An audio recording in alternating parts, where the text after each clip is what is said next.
Agong dan Perdana Menteri sangat bersederhana ketika berbuka bersama-sama. Tidak daftar padu mungkin gagal dapat bantuan kerajaan. Ngasas KK Mart antara yang dirakam keterangan polis. Menteri Perpaduan mengelak dari jawab isu perpecahan kaum. Zulkifli jelaskan GEG gagal bukan kerana pelobi. Seorang pemimpin dari UMNO bakal didakwa atas tuduhan serangan seksual.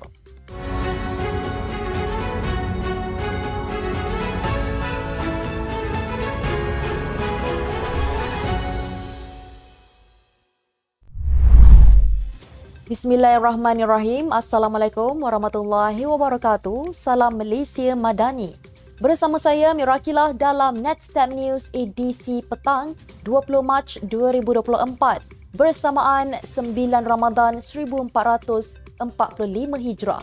Sebelum itu jangan lupa untuk subscribe YouTube Netstep TV dan follow Facebook Netstep Malaysia.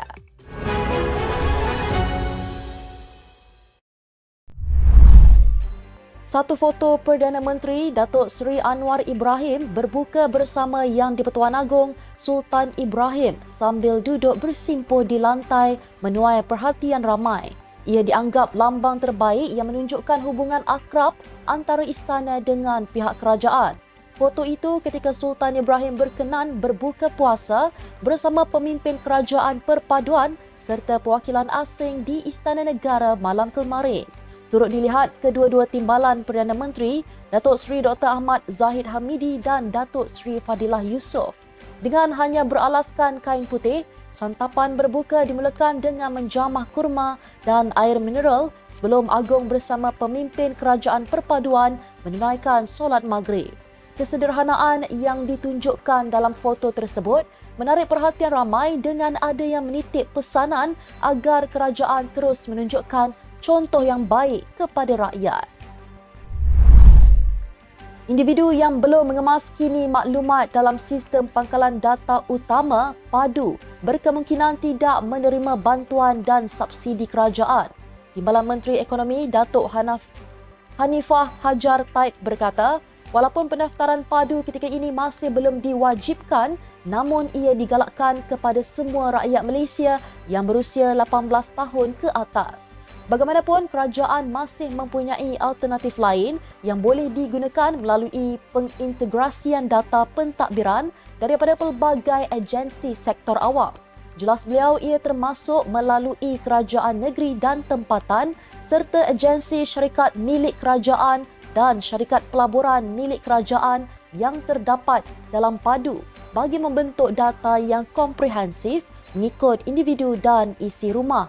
Beliau berkata demikian menjawab pertanyaan Syafizan Kepli dalam sesi soalan lisan di Dewan Rakyat. Syafizan juga mahu kerajaan memperincikan apakah terdapat jaminan golongan itu tidak akan ketinggalan daripada mendapatkan kemudahan dan bantuan yang disediakan oleh kerajaan. Hanifah turut memberitahu Dewan Rakyat bahawa sehingga 12 Mac lalu, PADU telah mengintegrasikan 314 set data pelbagai agensi yang menjadi asas untuk membentuk profil individu yang komprehensif. 8 individu termasuk pengasas dan pengerusi eksekutif kumpulan KK Supermart Datuk Seri Dr. KK Chai telah dirakam keterangan oleh polis semalam bagi siasatan berhubung isu penjualan stokin tertera kalimah Allah. Jabatan Siasatan Jenayah JSJ Bukit Aman memaklumkan keterangan semua individu berkenaan diambil pada 12.30 tengah hari, manakala 80 laporan diterima dari seluruh negara berkait isu itu setakat 12 tengah hari tadi. Pihak unit siasatan jenayah terkelas akan mengenal pasti proses perolehan dan lain-lain yang bersangkutan bagi mengenal pasti pelaku-pelaku yang terbabit. Menurut JSJ Bukit Aman, dapatan akhir akan dimuktamadkan selepas siasatan pelbagai aspek. Namun setakat ini, siasatan awal mendapati vendor yang terlibat beroperasi di Batu Pahat. Semalam, Yang di-Pertuan Agong Sultan Ibrahim murka serta mahu tindakan sekeras-kerasnya diambil terhadap mana-mana pihak yang didapati bersalah dalam isu itu berdasarkan siasatan pihak berkuasa. Sementara itu, sehari selepas diserbu pihak berkuasa, kilang yang terbabit dengan kontroversi pengedaran stokin tertera tulisan Allah menutup operasinya bermula hari ini. Penutupan kilang terletak di kawasan perindustrian Sri Gading dilakukan selepas pihak pengurusan mengeluarkan kenyataan terhadap kebimbangan mengenai kebocoran data peribadi pegawai di syarikat serta ancaman mahu membakar premis itu. Bagaimanapun, penutupan itu dipercayai untuk meredakan keadaan serta keselamatan pekerjanya selepas menerima tekanan serta desakan supaya membuat permohonan maaf secara terbuka atas tindakan dilakukannya. Menteri Perpaduan Aaron Ago Dagang mengelak daripada menangani perpecahan kaum di negara ini ketika ketegangan mula memuncak di sebalik kontroversi berhubung stokin yang tertera kalimah Allah. Beliau yang ditemui selepas merasmikan bengkel Hala Tuju Mitra di Dewan Damarsari Kompleks F di Putrajaya hari ini diminta mengulas mengenai perkara itu, tetapi cuba melarikan diri daripada mengulas lanjut. Beliau sebaliknya menyerahkan perkara tersebut kepada Kementerian Dalam Negeri untuk menyiasat isu itu. Beliau juga menyatakan bahawa tidak akan ada sebarang kenyataan dikeluarkan bagi pihaknya berhubung perkara itu. Bagaimanapun, beberapa pemimpin parti politik dan pertubuhan bukan kerajaan meminta agar tindakan keras diambil serta menggesa tindakan boikot pada rangkaian kedai serbaneka berkenaan. Menteri Kesihatan Zulkifli Ahmad berkata peruntukan generasi penamat GEG dalam penggunaan tembakau dan vape tidak berjaya kerana terdapat isu perlembagaan, bukan kerana pengaruh pelobi. Zulkifli berkata demikian selepas timbalannya, Lukanisman Awang Sauni mendedahkan wakil industri bertemu dan mempengaruhi anggota parlimen sebelum perbahasan rang undang-undang. Zulkifli menjelaskan kenyataan timbalannya itu silap. Mengulas lanjut, beliau berkata pengguguran dilakukan kerana teguran dan pendirian pejabat peguam negara berhubung isu perlembagaan yang menyebabkan kerajaan bertindak sedemikian.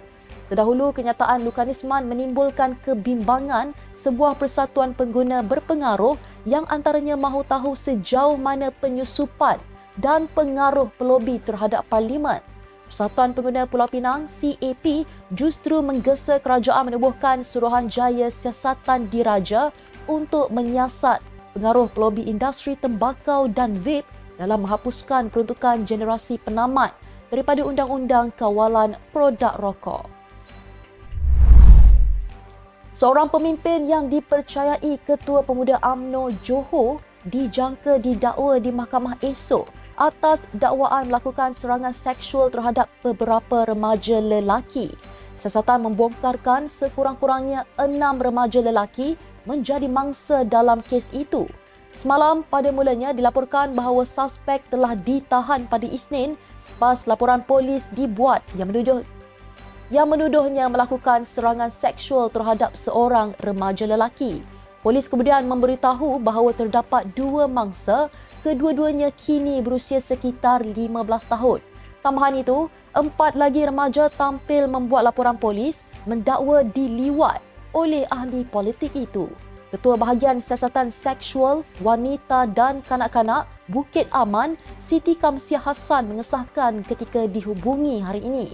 Ketua Polis Daerah Mersing, Abdul Razak Abdullah Sani berkata, pihaknya menjangkakan untuk mengemukakan kertas siasatan ke pejabat pendakwaan lewat hari ini. Dia bagaimanapun enggan mendedahkan maklumat lanjut. Sekian untuk edisi petang ini. Ikuti perkembangan semasa isu-isu panas politik Malaysia setiap hari hanya di Netstep News. Jangan lupa untuk follow Facebook Netstep Malaysia dan subscribe YouTube Netstep TV. Netstep Malaysia menjangkau informasi, mengorak inspirasi. Saya Mira Akilah, Assalamualaikum dan salam sejahtera.